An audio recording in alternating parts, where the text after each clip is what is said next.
Let's get this out the way. Nelson Mandela is a fraud. Yeah, I said it.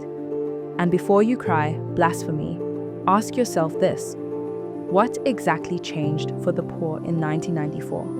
We didn't get our land back. We didn't get our wealth back. We didn't get our dignity back.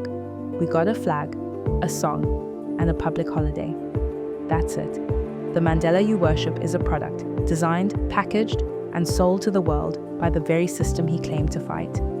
A man whose image was polished by the same white elite that kept their land, their banks, their mines, and their power. The strategic release.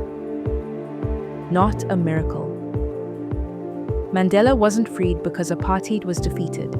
He was freed because apartheid had served its purpose and the white establishment needed a safe black leader to negotiate with, one who wouldn't dismantle their economic empire. The Cold War ended. America didn't need South Africa as a capitalist pawn anymore, and suddenly it became morally wrong to keep us in chains. That's not liberation, that's a business decision. If Mandela had truly threatened white economic power, he'd still be buried in an unmarked grave somewhere like Nokuthula Simelane, Flag-Bushilo, Castro Dolo, Victor Ndaba, and Bob Zulu. Mandela and the ANC didn't win. They settled. The political face of apartheid collapsed, but its economic skeleton stayed standing. The Reserve Bank, still privately owned. Land, still in white hands. Mining, still controlled by the same families who bled Africa dry for centuries. Mandela swapped real revolution for political theater. We got to vote, sure. But the same people who owned this country in 1652 still own it today. The TRC, Amnesty for Murderers.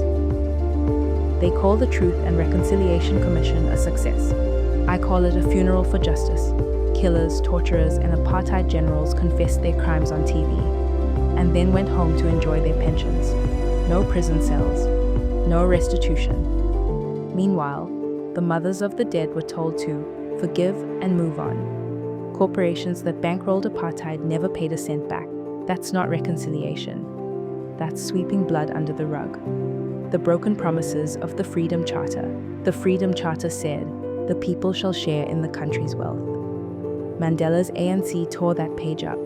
The Reconstruction and Development Program, a plan to actually help the poor, was replaced by GEAR, a neoliberal policy written for foreign investors, not the people.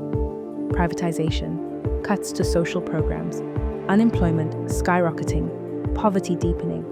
The rich, now including a small black elite, got richer. The rest of us, still waiting for our freedom dividend, creating a new black elite.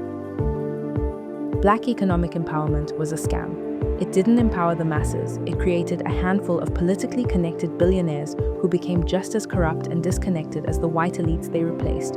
We didn't break the system. We just changed the skin color of the people benefiting from it.